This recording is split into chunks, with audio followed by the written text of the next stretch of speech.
Hello everyone, তো দেখো আমরা সকালবেলা আবার বেরিয়ে পড়েছি। হচ্ছে আমার বোনের বাড়ির পাশে আর কি একটা কাপড়ের হাট লাগে, তো এই কাপড়ের হাটটা দেখার জন্য বেরিয়ে পড়েছি আমরা সবাই মিলে।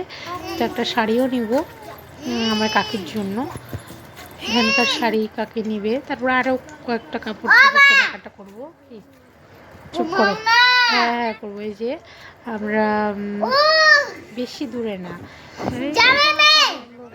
1-2 কিলোমিটার, 1 কিলোমিটার হাঁটতে হয়। আর টোটোতে আসলে তো 1 মিনিটও লাগে না। তো যাই হোক, এই যে আমরা ইয়ের মধ্যে বাজারের মধ্যে ঢুকে গেছি। অনেক বড় আর কি বাজারটা, শুধু কাপড়, আর এত সুন্দর সুন্দর কাপড়গুলো, আর এত সস্তা, মানে কি বলবো, আর এত সুন্দর যে শাড়ির কাপড়, এই তো বিখ্যাত।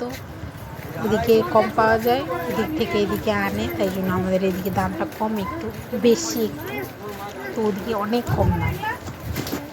তো সব যে দেখো শাড়িগুলো, এত বেনারসি শাড়ি ছিল, মানে এত সুন্দর সুন্দর, মানে দেখলেই নিতে ইচ্ছে করবে, কোনটা নেবো কোনটা কিনবো এরকম ধরনের।